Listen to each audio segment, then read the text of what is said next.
Bismillahirrahmanirrahim. Alhamdulillah, wassalatu wassalamu ala Rasulillah wa ala alihi wa sahbihi wa mawalah. Ba'd. Sekali lagi yang kita hormati Ustaz Miftahul Huda dan para peserta Ustadzin yang insyaallah kita hadir di aula kantor urusan agama Kecamatan Jambi Selatan ini yang sudah direncanakan pada beberapa waktu yang lalu. Artinya yang hadir hari ini kan sesuai dengan undangan ya yang telah disampaikan pada beberapa waktu yang lalu. Nah, jadi oleh karena itu dimanfaatkanlah waktu yang singkat ini ya, mudah-mudahan waktu yang singkat ini juga dapat sedikit memberikan pencerahan kepada calon-calon semua untuk menjadikan bekal, bekal terutama sekali baik sebelum atau pranikah maupun nanti pas pelaksanaan akad nikah, bahkan nanti setelah akad nikah. Nah, jadi tentu saja yang disampaikan ini ya, hal-hal yang terkait dalam kehidupan berumah tangga. Nah, yang disampaikan ini juga ya tentu secara metode ceramah ya, tapi tidak menutup kemungkinan nanti kalau ada yang mau ditanyakan boleh ya secara dialog kalau ada begitu kan. Tunjuk tangan aja langsung. Tunjuk tangan langsung begitu ya. Tidak usah sungkan-sungkan, malu-malu. Ya, baikkah itu mungkin terkait dengan ya pranikah maupun setelah akad nikah, apa yang harus dilakukan, bagaimana cara dan lain sebagainya, ya tanyakan saja. Ya. Nah, tanpa kita berlama-lama lagi, mari sama-sama kita buka pertemuan kita ini dengan membaca basmalah. Bismillahirrahmanirrahim. Yang laki-laki sebelah situ. Sebelah sini. Silakan sebelah sini. Tapi diingat ya pasangannya ya. Ya, ingat Pak. Ya, jangan sampai tidak ingat nanti. Ya. Selanjutnya kita serahkan kepada Ustadz Miftahul untuk memberikan materinya pada kesempatan hari ini, dan insya Allah nanti akan kita ya sambung juga sedikit materinya itu. Kepada Ustadz Miftahul dipersilakan. Ini agak diturunkan terlalu tinggi. Ini duduk sini aja. Duduk sini. Ini dari siapa namanya? Gebi. Tinggal di mana Gebi? Talang Bakung, Kecamatan Palmerah ya. Sebelahnya Widi Fitri di alamat di Teho ya, Teho ya. Kelurahan Teho, ini Kelurahan Talang Bakung. Ini nama Yusri, Kelurahan Salinca. Berarti kan orang dalam sinilah semua. Ini sebelahnya Tamara di Kelurahan Salinca juga. Sebelahnya Ade Palmerah ya, masih Jambi Selatan ya. Palmerah Jambi Selatan ini masih ini. Terus Karin Pasir Putih. Di sinilah. Yang cowok ada yang di luar kecamatan? Apa di dalam kecamatan Jambi Selatan Palmerah semua? Ini di mana? Kasang Pudak itu masuk Jambi Timur ya? Jambi. Oh, masuk Muara Jambi. Sebelahnya? Bukan Pete berarti Telana ya? Bahkan Pete Kota Baru. Kota Baru ya? Kota Baru ya. Ya. Oke. Ya, baik. Oh, ada ya? Ada? Oh iya. Ada dua. Ya, Pak, silakan. Ya. Assalamualaikum warahmatullahi wabarakatuh. Assalamualaikum. Alhamdulillah wassalatu wassalamu ala Rasulillah wa ala alihi wa ashabihi wa mawala. La haula wa la quwata illa billah. Rabbi syrah li sadri wa yassir li amri wahlul 'uqdatam min lisani yafqahu qawli, amma ba'du. Calon pengantin ini 1 2 3 4 5 6, ada 6 pasang, berarti jumlahnya ada 12 ditambah baru saja yang datang. Sini duduk sini yang baru datang. Ya, mana pasangannya?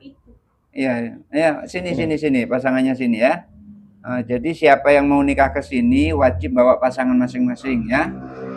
Tidak boleh sini tidak bawa pasangan karena di kantor KUA Jambi Selatan tidak menyiapkan pasangan bagi yang mau menikah. Jadi harus bawa pasangan sendiri-sendiri.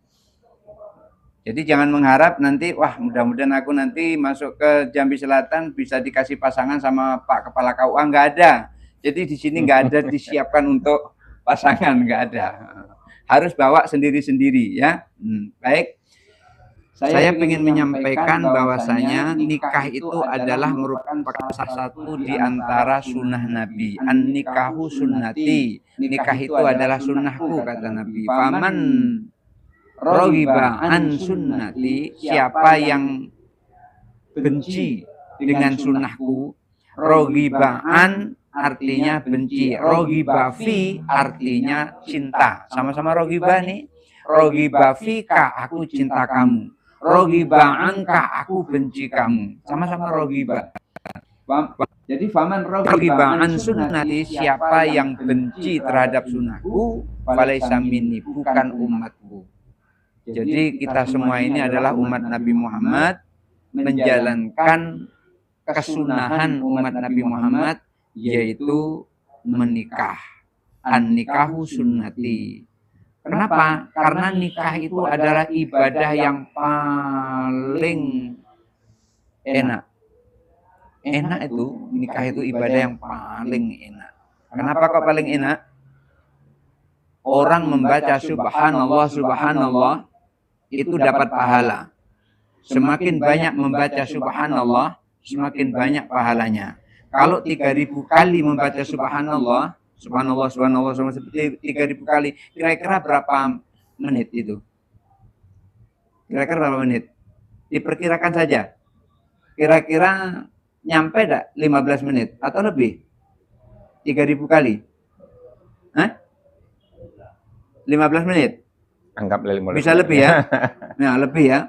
Jadi untuk memperoleh pahala subhanallah, subhanallah 3.000 itu selama 15 menit, kalau nikah bisa 1 detik memperoleh pahala itu. Gimana caranya?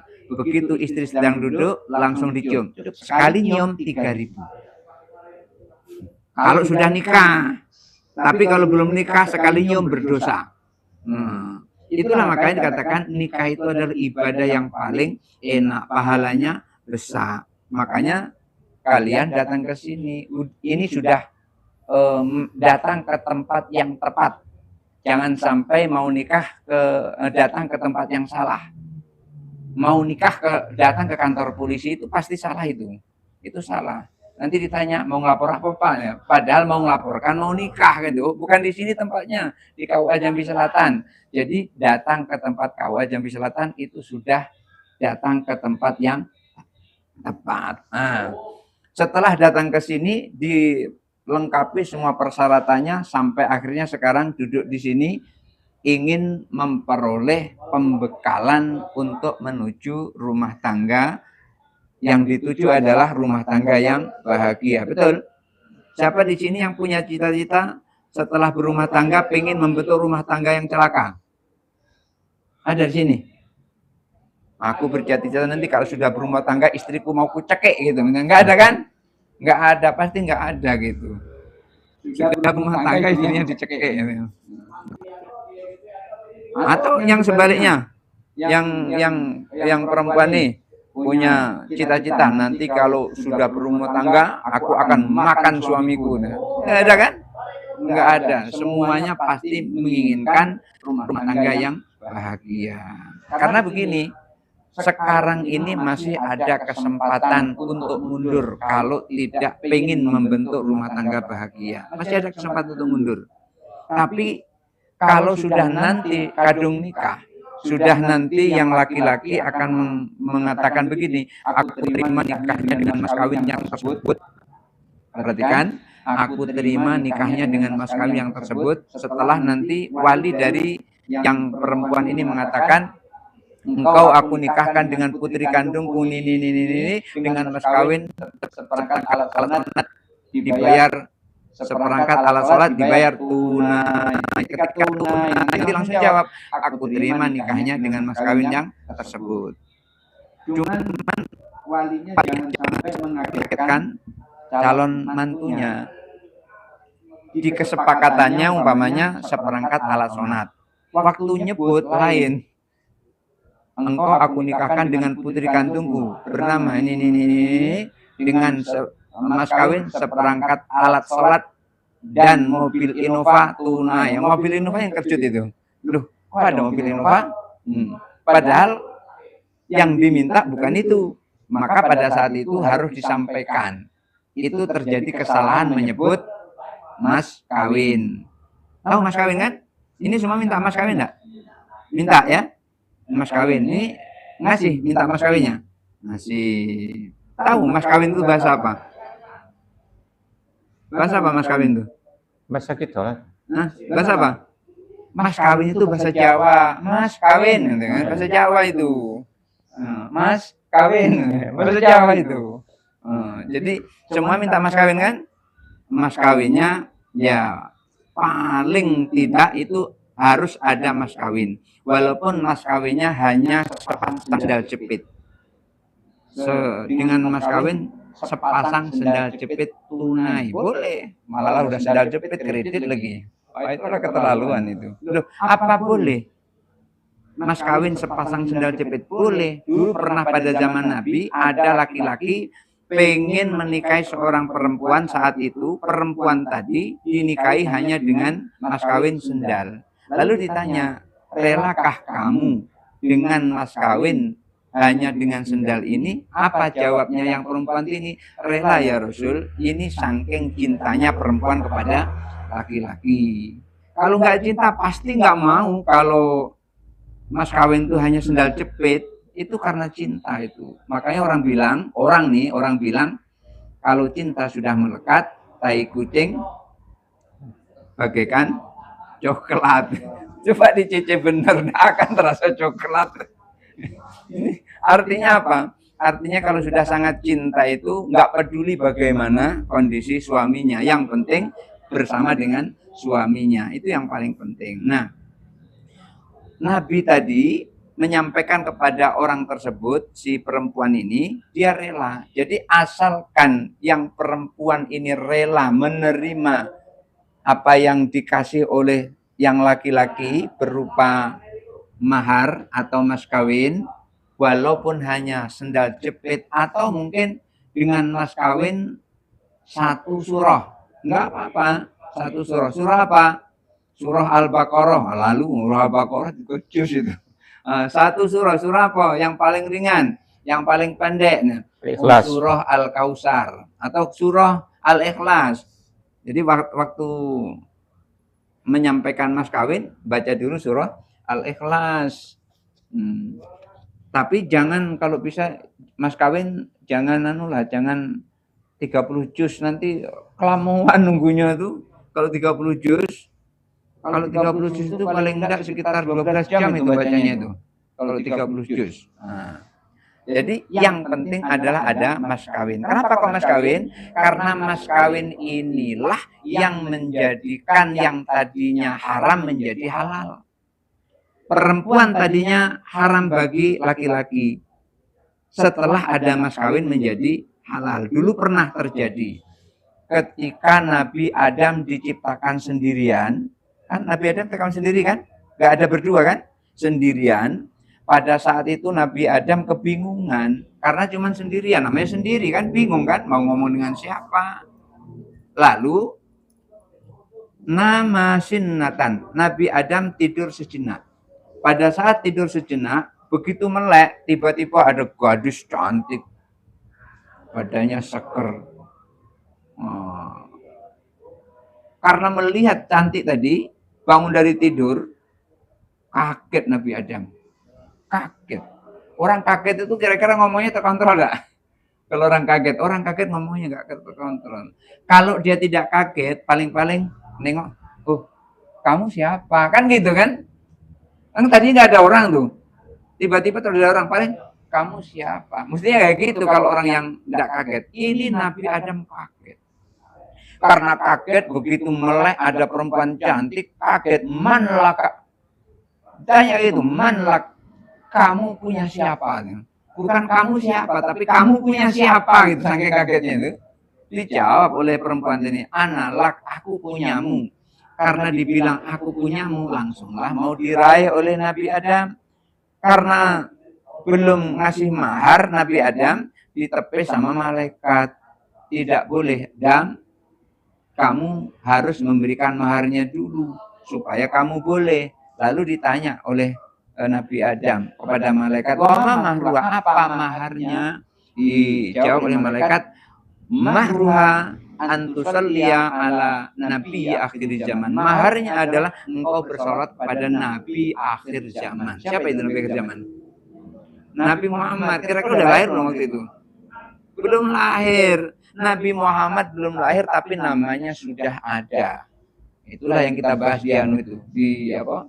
Di kitab kemarin itu. Kalaulah bukan karena Muhammad, maka dunia seisinya ini tidak akan diciptakan oleh Allah. Berarti nama Muhammad itu sudah ada terlebih dahulu. Jisimnya, badannya belakangan. Akhirnya Hawa halal gara-gara mahar. Maka nanti ini akan halal bagi calon-calon suami ini kalau sudah ngasih mahar. Maharnya sudah dikasih belum? Oh, ya nikah belum kok mau dikasih kayak mana itu? Ya nanti pas sudah nikah nanti baru dikasih. Ada yang tunai apa ada yang kredit? Tunai semua? Jadi minta tunai semua? Dari minta kredit? Masa sekali minta kredit apa gitu kan? Dengan mahar 1 unit rumah kredit itu kan enak itu ya. Jadi tapi jangan khawatir, kalaupun kredit itu yang tugas melunasi adalah suami. Tapi kalau perempuan mengikhlaskannya, nggak jadi kredit nggak apa-apa. Artinya ikut membayar nggak apa-apa.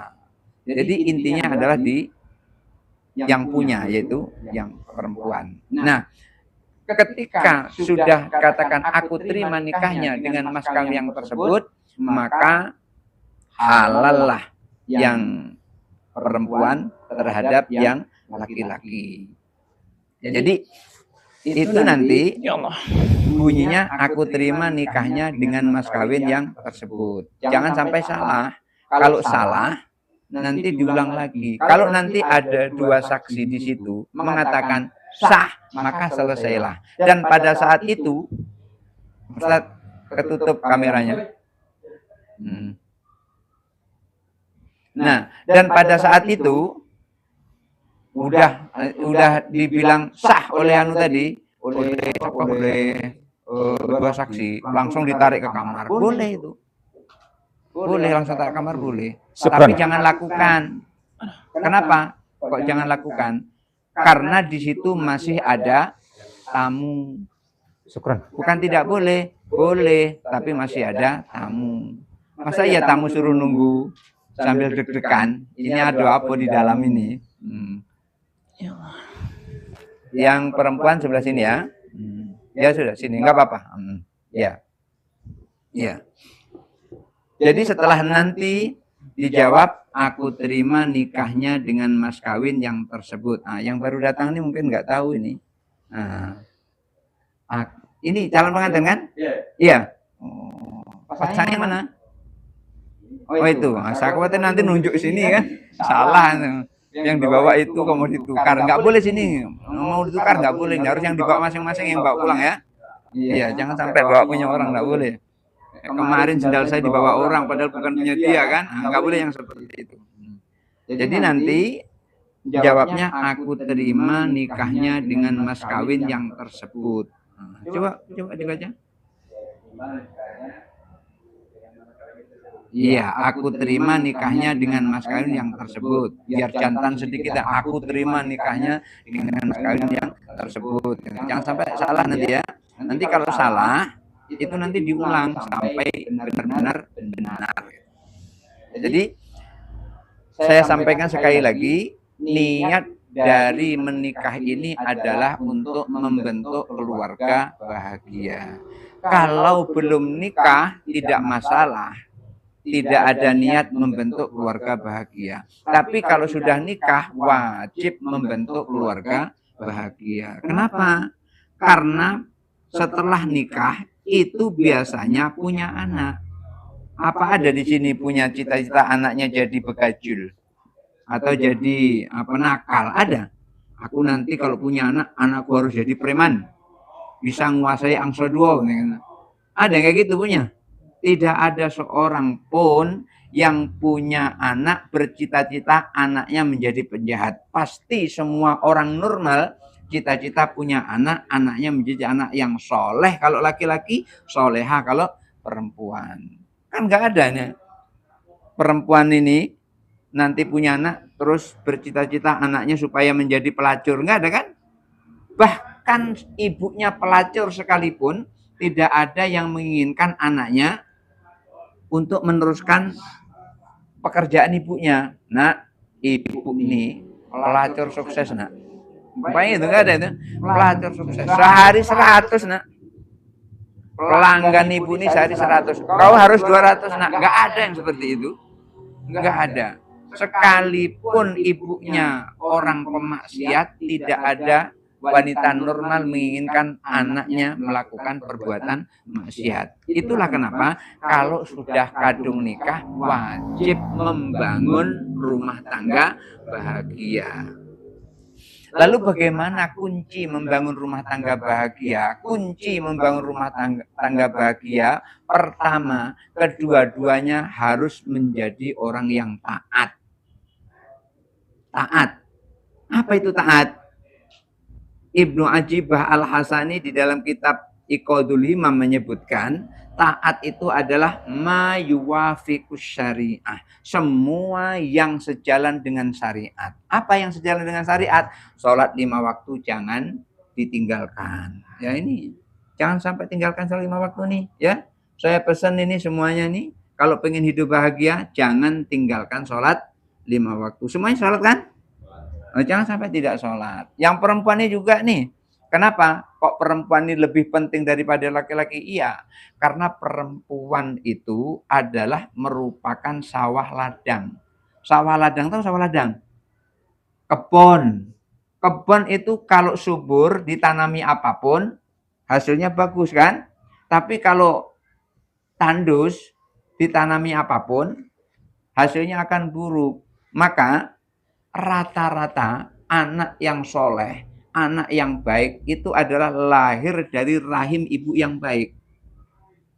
Walaupun bapaknya sebaik apapun, kalau lahir dari ibu yang tidak baik, bisa jadi anaknya menjadi anak yang tidak baik. Satu contoh, saya mau tanya nih, apa kurangnya Nabi Nuh alaihissalam? Nabi Nuh ini orang soleh apa orang jahat? Nabi Nuh? Hah? Enggak kenal Nabi Nuh. Nabi Nuh kan orang soleh kan. Tapi kenapa punya anak yang membangkang namanya Kan'an? Tidak mau menjalankan perintah Allah. Kenapa?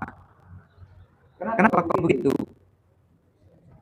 Karena Nabi Nuh itu sudah dikasih tahu oleh Allah bahwasanya Kan'an itu bukan salah satu dari anggota keluarganya. Padahal itu adalah anak dari istrinya. Dan inilah istri yang tidak taat kepada suami akan menghasilkan anak yang juga durhaka kepada kedua orang tuanya. Satu lagi, Imam Syafi'i itu lahir dari orang miskin. Ibunya Imam Syafi'i nggak punya apa-apa, tapi yang dipunyai ibu Imam Syafi'i adalah orang yang memiliki ketaatan kepada Allah. Nggak pernah tinggalkan sholat. Apa yang terjadi? Lahirlah seorang anak yang ilmunya luar biasa, yaitu Imam Syafi'i. Anak yang baik biasanya lahir di rahim yang baik. Anak yang tidak baik, maka dia lahir dari rahim yang tidak baik. Itulah kenapa Abdullah, tahu Abdullah? Abdullah itu bapaknya Nabi Muhammad. Jangan sampai nggak tahu. Abdullah itu bapaknya Nabi Muhammad. Di dalam Siratun Nabawiyah, perjalanan Nabi, itu dikatakan pernah ketika Abdullah itu sudah meletakkan benihnya ke dalam istrinya, maka dia mengatakan kepada janinnya bahwasanya aku pilihkan engkau ibu yang bagus. Aku pilihkan engkau ibu yang bagus supaya engkau menjadi anak yang bagus. Maka seperti juga ini nanti bunyinya ketika anaknya sudah ada di dalam kandungan, nak, ayah pilihkan kau ibu yang bagus. Karena ayah berharap engkau adalah menjadi orang yang bagus. Jangan sampai salah pilih. Harus yakin apa yang dipilih adalah wanita yang paling bagus. Ya kalau sudah dipilih jadi oleh suami menjadi wanita yang paling bagus, jangan dikhianati kebagusan yang dinilai oleh suami. Harus ditunjukkan apa itu dengan ketaatan. Kenapa kok demikian? Karena perempuan itu tugasnya tidak banyak tugasnya. 4 ini dilakukan oleh perempuan bisa masuk surga kemana saja atau dari pintu mana saja. Apa itu? Idza sholat khomsaha. Pertama, tidak tinggalkan sholat. Ketika perempuan, istri mau sholat 5 waktu. Wasomat sahroha. Kemudian mau puasa di bulan Ramadan. Yang ketiga, wahafidat farjaha, menjaga kemaluannya hanya untuk suami, nggak boleh untuk suami orang, hanya untuk suaminya sendiri. 3 ini, dan yang terakhir wa ata'at zaujaha, mentaati suaminya. Sholat 5 waktu dijalankan, puasa Ramadan dijalankan, farjinya dijaga, kemudian taat kepada suaminya. Maka dikatakan Rasulullah, fathulil jannata min ayyibabin sya'at. Maka masuklah ke surga dari mana pintu mana saja yang ia kehendaki. Enak. Jadi kewajiban istri terhadap suami itu cuma satu, yaitu taat. Cuman itu saja. Jadi istri itu sebetulnya nggak wajib masak, nggak wajib. Nggak wajib masak. Nyuci baju suami juga nggak wajib. Nggak wajib. Kemudian bersih-bersih rumah nggak wajib. Cuman karena suami pengen kerja bajunya pengen bersih, pengen rapi, maka suami bilang, "Dek, cuci dong baju abang tuh." Maka wajib nyuci pada saat itu. Aslinya nggak wajib. Kemudian suami bilang, "Dek, abang ini lapar, masaklah." Aslinya nggak wajib masak karena ada perintah masak dari suami menjadi wajib masak.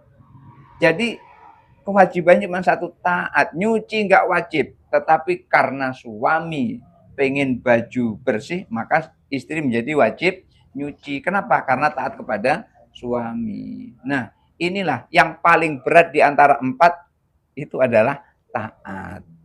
Dan taat yang pertama sekali itu adalah kepada suami, bukan kepada orang tua. Taat yang pertama nih kepada suami. Tapi ingat suami tidak boleh semena-mena kepada istri walaupun harus ditaati oleh istri. Dan tetap menjaga ketaatan kepada kedua orang tua, baik orang tua suami maupun orang tua istri. Jangan sampai hanya orang tuanya saja. Maka yang paling bagus ketika mertuamu datang, sambutlah duluan sebelum suamimu menyambut. Ketika mertuamu datang, sambutlah duluan sebelum istrimu menyambut. Ini namanya salah satu penghormatan terhadap mertua. Maka orang tua yang seperti itu menjadi orang tua yang bahagia. Dan jangan salah, ketika istrinya atau suaminya ngomong, "Dek, ayo kita ke tempat orang tua kita." Nah, misalnya ke orang tuanya si suami. "Ngapa bang? Abang lah kangen sama ayah sama ibu." Nah, maka ketika istri ikut kangen seperti suaminya datang ke tempat orang tuanya, jangan salah, akan memperoleh pahala seperti pahala orang menunaikan ibadah umroh. Karena apa? Karena kangen kepada orang tuanya.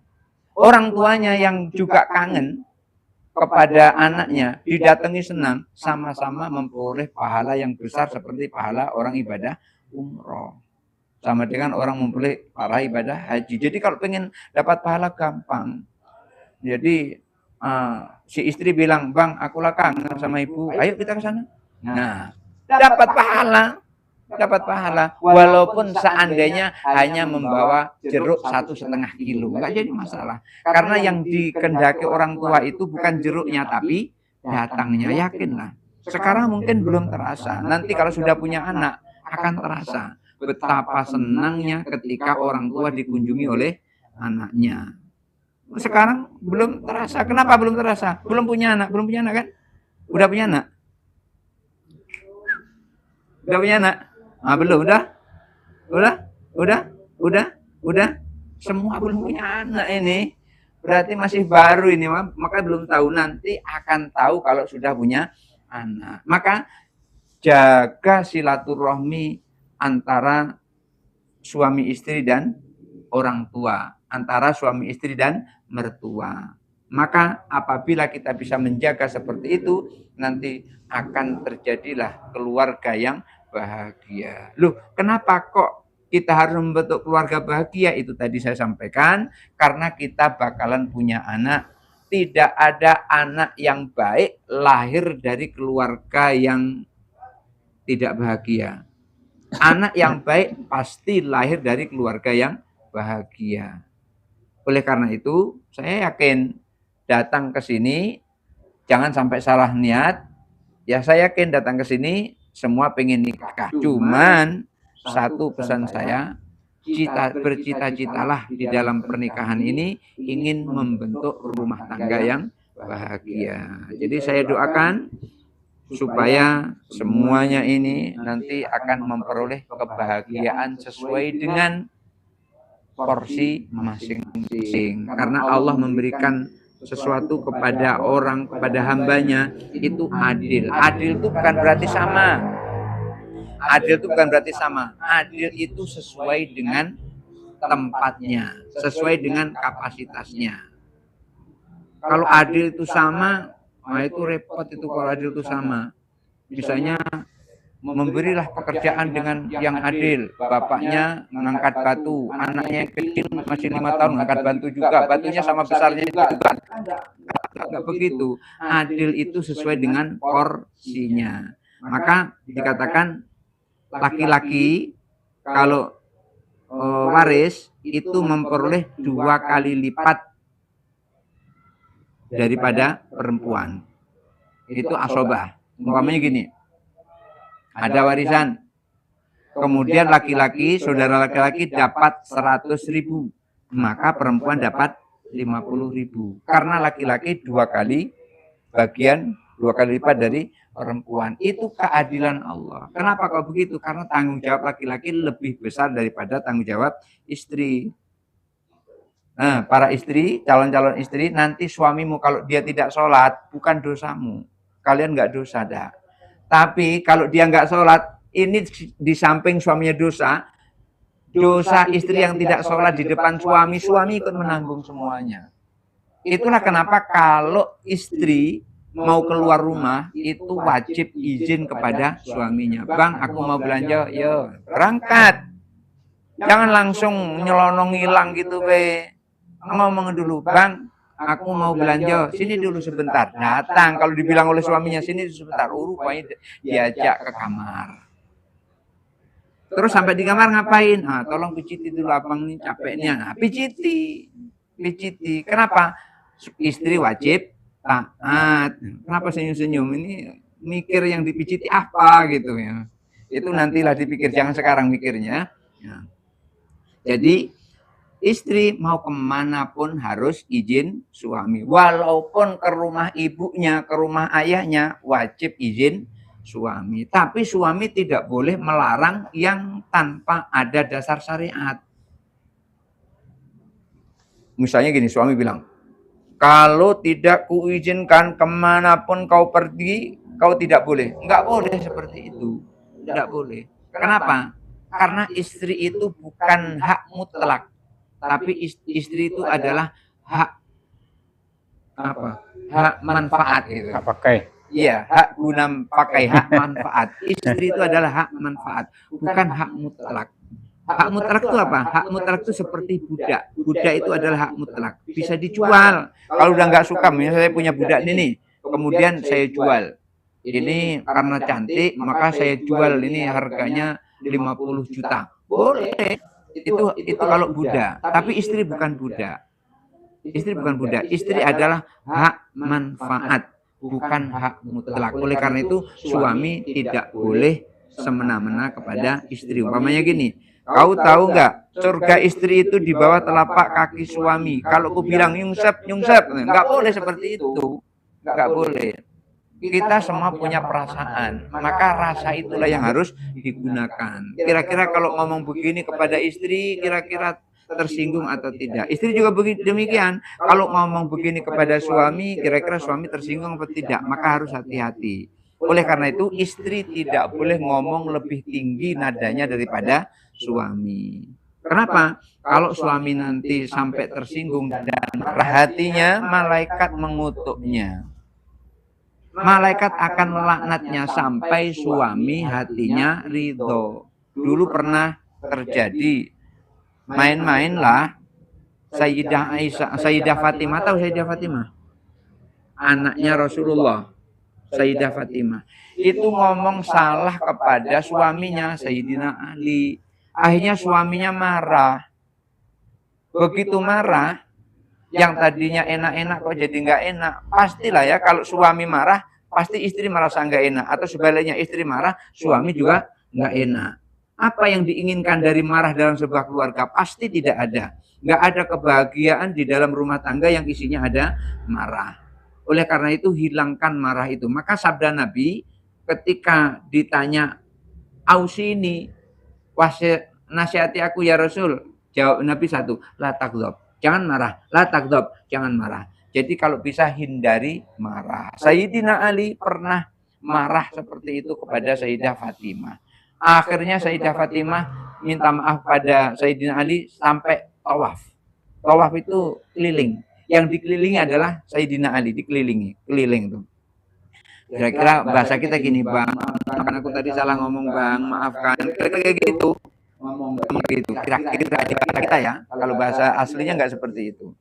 Lalu Sayyidina Ali memaafkannya karena melihat istrinya dengan rahmah, dengan kasih sayang, bukan hak milik mutlak tadi, tapi milik manfaat tadi. Akhirnya Sayyidah Aisyah mengadu kepada Rasul, ya Rasul, aku pernah, dia mengatakan, wahai ayah, aku pernah punya salah kepada suamiku. Aku mengatakan begini-begini sehingga suamiku marah. Lalu aku minta maaf. Apa kata Nabi? Andaikan engkau tidak dimaafkan oleh suamimu dan engkau mati saat ini, tidak akan menyolatkanmu. Saking marahnya Nabi, kalau ada istri punya salah kepada suami, tidak dimaafkan oleh suaminya, sampai-sampai Nabi tidak mau menyolatkan. Itu artinya apa? Dosanya adalah besar. Tidak taatnya istri kepada suami itu adalah dosa besar. Oleh karena itu, naudzubillah tsumma naudzubillah, kalau ada nanti kalian sudah nggak bisa lagi taat kepada suami supaya tidak berdosa besar, satu-satunya cara adalah cerai. Supaya tidak dosa besar. Naudzubillah tsumma naudzubillah, jangan sampai terjadi. Oleh karena itu, seorang istri wajib taat kepada suami. Kalau sudah nggak bisa taat lagi, satu-satunya cara cuma satu itu tadi, supaya terhindar dari dosa. Kalau tidak cerai dari suami sementara masih istri, sementara dia tidak taat, dosa terus itu. Dilaknat oleh malaikat terus itu. Oleh karena itu, jangan sampai terjadi. Naudzubillah tsumma naudzubillah. Tugas yang paling berat istri terhadap suami adalah taat. Tapi karena cinta tadi, maka ketaatan menjadi ringan. Sesuatu yang disukai dikerjakan pasti ringan. Tetapi sesuatu yang tidak disukai dikerjakan pasti berat. Oleh karena itu, di sini ada nggak yang kira-kira datang ke sini dipaksa gitu? Kalau nggak nikah, awas, aku akan gini-gini sama calon. Ada nggak? Nggak ada ancaman kan? Wih, nggak ada ancaman kan? Wah, ini sudah traveling kemana-mana ini. Kakek sebentar lagi gitu. Jadi karena tidak ada ancaman dari mana-mana, berarti memang datang ke sini ini, datang ke ajaran ini adalah memang betul-betul karena ikhlas, cinta karena Allah. Jadi cintanya karena Allah. Kalau cinta karena harta, saya yakin kalau ada yang kaya di sini tidak akan kekal kekayaannya. Kalau cinta karena cantik, coba 60 tahun yang akan datang, masihkah dia seperti ini cantiknya? Tidak. Nanti yang tadinya bibirnya seperti ini bisa sebelah lari ke sana bisa. Kalau cintanya karena cantik, maka cintalah karena Allah. Kalau cinta karena Allah, insya Allah sampai surga akan tetap bersatu. Barangkali itu saja. Kalau ada yang mau ditanyakan dipersilakan. Hadanallahu wa iyyakum ajmain. Wallahul muwaffiq ila aqwamit thoriq. Wassalamualaikum warahmatullahi wabarakatuh. Assalamualaikum warahmatullahi wabarakatuh. Terima kasih pada Ustaz Takbul yang telah menyampaikan nasihatnya kepada kita semua, terutama kepada calon-calon pengantin ini. Yang intinya adalah bahwasanya yang paling utama itu yang harus kita tanamkan dalam diri kita itu niat. Ya. Niat kita untuk membina rumah tangga ini apa niat awalnya? Karena niat inilah yang menjadi nanti sebagai apa namanya bekal untuk kesuksesan kita di masa yang akan datang itu tergantung dengan niat kita. Ya, sukses membina rumah tangga, sukses juga dalam karir dan lain sebagainya, itu juga bermuara dari niat ini. Jadi niat ini sekali lagi, kalau memang seandainya ada mungkin niat-niat yang lain, oh ini calon pengantin nih, umumnya kan dari cowok atau kan, oh ini cewek nih banyak nih apa namanya itu warisan orang tuanya nih, Ayo. makanya kita mau tidak mau harus kita nikahkan nih. Kalau niatnya seperti itu sudah dapat pastikan ujungnya tidak bagus. Ya. Jadi kemudian yang kedua adalah bahwasanya kewajiban yang paling utama itu dari seorang istri itu adalah taat kepada suaminya. Ya. Jadi kalau tahu tugas dan fungsi masing-masing, ya, sang suami tahu tugas dan fungsinya, kemudian istri juga tahu tugas dan fungsinya, insya Allah dia akan berjalan langgeng lah itu keluarga itu. Ya. Nah, artinya saling memahami kewajiban masing-masing dan juga tentu yang namanya hak itu, ya hak itu akan berjalan dengan sendirinya. Yang penting kewajiban itu kita harus laksanakan dulu. Ya. Kemudian ada ya sedikit tambahan juga bahwasanya tadi sudah juga sedikit dipaparkan ya, tapi tidak ada salahnya waktunya masih ada sedikit ya, ada sedikit karena ini masih calon-calon pengantin baru semua, tidak ada salahnya kita apa namanya uji coba, kita tes sebentar ya, cara kita menjawab daripada ijab itu, qabulnya itu ya. Kalau ijab kan nanti dari apa namanya, dari wali istri ya, orang tua yang tadi yang istri. pertama disampaikan tadi, ingat-ingat. Nah, coba nanti kita paralel saja ya dari sini ya, dari sini sampai ke ujung, sampai situ aja, ini nggak usah jawab ini. Usah ini diam ya. Iya.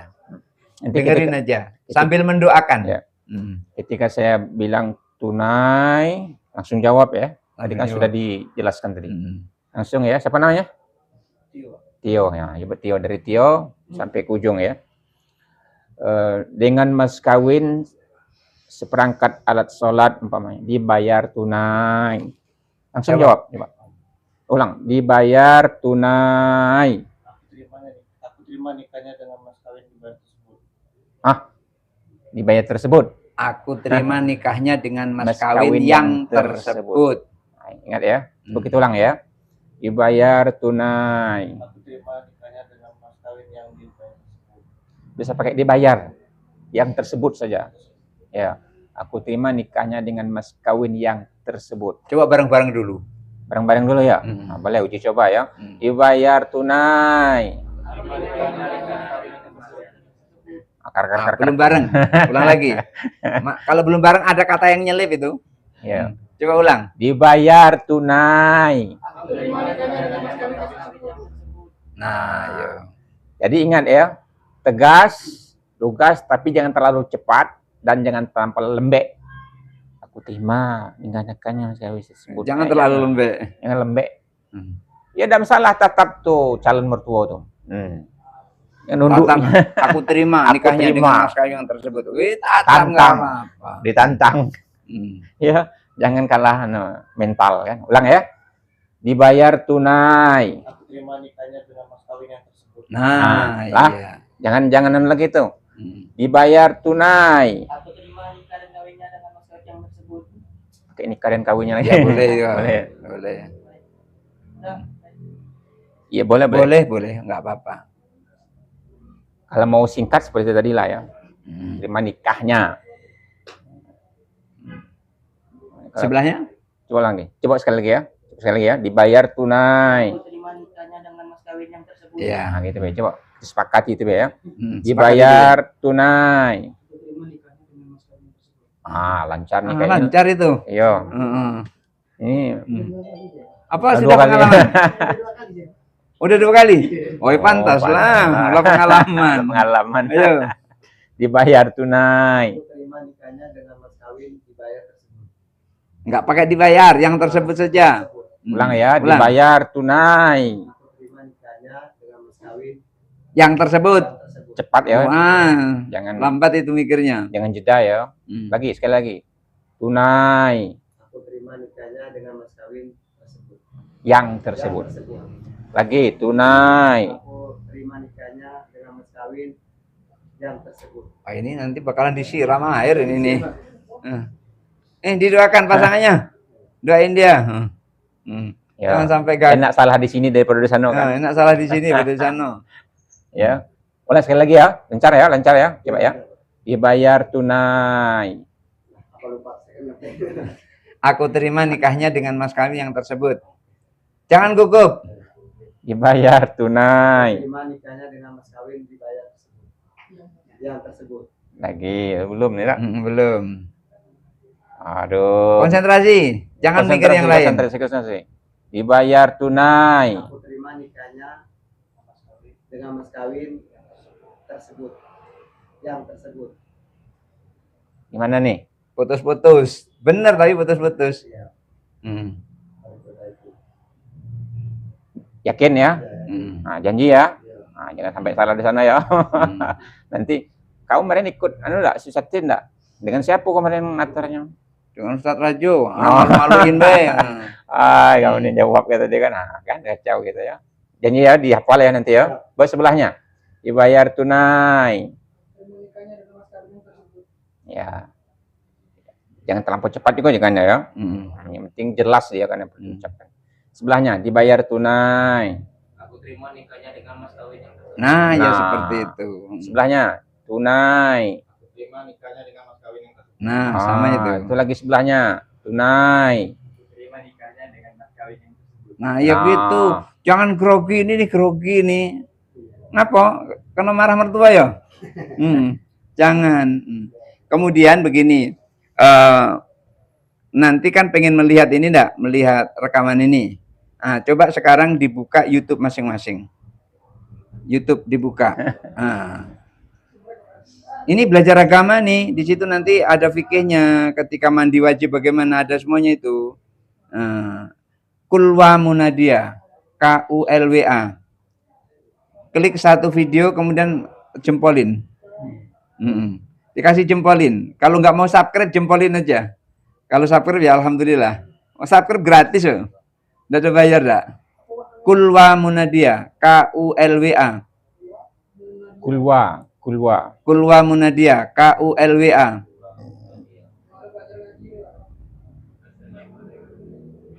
Ada dah? Iya kan sama kan yang saya kan? Nah, ambil salah satu videonya, udah tuh subscribe, syukur, yang penting like. Jangan lupa like-nya. Yang penting like. Komen boleh. Komen lebih bagus lagi. Mantap, ya kan? Mantap, ya kan? Ya, itu ya. Sambil mencari kulwa munadia. Yang kedua yang perlu kita ingatkan adalah terutama mungkin yang jarak-jaraknya jauh ya, yang jarak jauh dengan pasangan ya. Jadi ini diharapkan betul kalau seandainya nikahnya jam 8, umpama nikahnya 8 ya.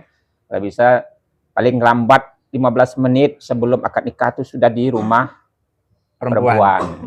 Ya. Jangan sampai nanti penghulunya sudah hadir, kita masih di jalan. Jangan sampai ya. Apalagi kalau seandainya pelaksanaan mungkin Jumat sore atau mungkin Sabtu sore itu biasanya padat gitu. Iya. Padat biasa nikah itu. Jangan sampai penghulu nunggu. Ya, kasihan dia. Nanti kalau sampai penghulu nunggu, jadwal selanjutnya mundur lagi. Ya, itu yang khawatirkan lagi ya karena terlambat datang. Nah, siap. Amin, salam. Kemarin masuk rumah sakit lagi ya? Iya, dan ginjal. Lantai 2, 241. Ginjal lagi. Jam besar jam berapa? Pagi biasanya jam 10-an dong, kan? Jam 10 ke atas. Dari ikut Zoom. Habis ini lah. Dan nunggu kompak-kompak pun itu. Oh, boleh. Oke. Boleh. Ya, ya, Ustaz. Kalau hari ini boleh juga. Iya, dari ini langsung. Iya, iya. Ya, siap. Iya, iya. Itu ya. Jangan sampai nanti kita lambat datang, artinya penghulunya kejar lagi nikah satunya. Akhirnya kita terlambat. Ya, seharusnya jam 8. Pernah yang seperti itu terjadi. Ya, akhirnya kita nanti setelah penghulunya selesai semua nikah kan baru kembali ke tempat kita lagi kan. Akhirnya sore. Undangan sudah banyak datang, ya kan. Akhirnya bubar lagi. Itu jangan sampai ya. Artinya kalau bersolek-solek kalau macam itu kan, ya diperkirakanlah tepat waktu gitu kan. Tepat waktu. Artinya kalau jam 8, sebelum jam 8 kita sudah standby, ya, sudah standby di rumah itu. Nah, itu yang perlu kita ingatkan.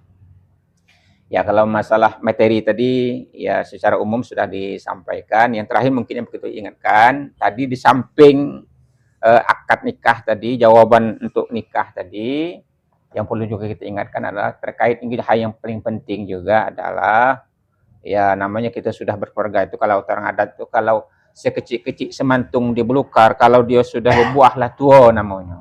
Ya kan, artinya kalau kita sudah berumah tangga nih kata orang adat nih kan, kalau dia sudah berumah tangga itu sudah dianggap sebagai orang tua. Artinya ya tidak boleh lagi perangai kita seperti kita bujang dulu kan. Perangai bujang tinggal di bujang, perangai gadis tinggal di gadis. Ya kan? Udah bisa dipanggil mama. Yo, tidak boleh lagi leko di ujung tanjung melihat air sedang ilir, itu orang adat. Ya. Artinya. Tidak boleh lagi apa namanya leko di kebun bunga, nengok bunga sedang berkembang. Artinya tutup mata rapat-rapat. Ya. Hanya untuk istri, jangan untuk orang lain.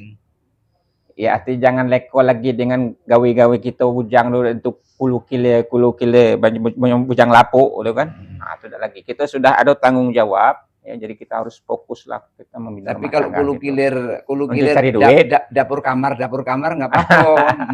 Ya kulu kilir cari duit gak ada apa-apa untuk keluarga kan.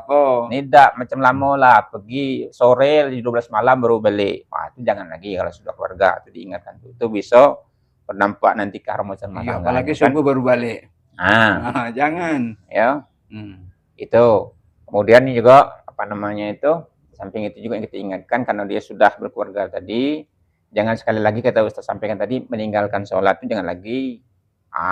Ini kami menyampaikan ya, masalah nanti apakah diamalkan itu tergantung pribadi lah lagi.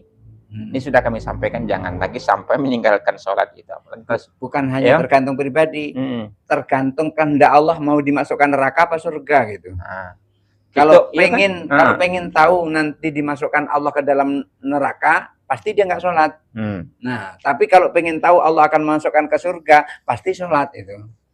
Jadi kalau seandainya ada rasa malas aku sholat, berarti Allah pengen masukkan kita ke dalam neraka. Tapi kalau semangat sholat, itu berarti Allah ingin masukkan kita ke dalam surga. Gampang kok pengen tahu Allah tuh mau masukkan kita ke dalam surga atau neraka gitu. Padahal kita tadi kan cita-citanya ingin membina keluarga yang sakinah, mawaddah, warahmah. Tapi satu sisi kita sholat malas. Nah, kan tidak matching lagi dia kan, tidak matching. Nah, kemudian juga jangan lupa ya kan ibadah itu dia harus suci lahir batin, lahirnya suci, batinnya harus suci juga, lahiriahnya suci, batinnya suci. Kalau batinnya suci itu diantaranya adalah bersuci daripada hadas besar. Jangan sampai tidak tahu. Banyak itu tidak tahu. Banyak tidak tahu, ya. Ada cerita kata apa penceramah itu kan dia bertanya dengan neneknya kan, bertanya dengan maknya, "Mak, apa niat wajib-wajib?" Masa kau sebesar ini tidak tahu niat wajib?" kata dia kan. "Coba masa hal sekecil itu sepele itu tidak tahu, coba kau tanya dengan nenek. Nenek tahu tuh," kata dia kan. Pergi pula ke tempat neneknya, ya kan. "Nek, apa nek niat mandi wajib?" "Kau cung masa tidak tahu niat wajib-wajib? Ikuti nenek." Kata dia kan, "Ikuti nenek." "Ayolah nek aku ikuti. Nawaitu saumagodin." Nawaitu saumagodin. Nah, niat puasa bacanya. Padahal padahal Bukan mandi wajib. bukan mandi wajib. Sama-sama tidak tahu. Sama-sama tidak tahu, berarti nenek udah tahu juga kan. Nah, ini mungkin karena waktu tidak bisa lagi kita tes ya. Karena waktu kan. Karena kalau biasanya kalau panjang waktu kita tes banyak yang tidak tahu. Yang niat mandi wajib tuh. Jadi intinya niat mandi wajib itu dilancarkanlah, dihafalkanlah ya. Kemudian niat kita untuk bersetubuh dengan pasangan kita itu ya jangan sampai lupa nian kan. Jangan sampai lupa. Mentang lah di ujung tanduk itu kan. Dah lupa lah lagi. Pokoknya masuk tu langsung lah. Jangan. Ya, Kan lupa, dah tahu ya. Dah tahu ya. Dah tahu. Itu yang parah lagi kalau dah tahu. Tahu tak doanya?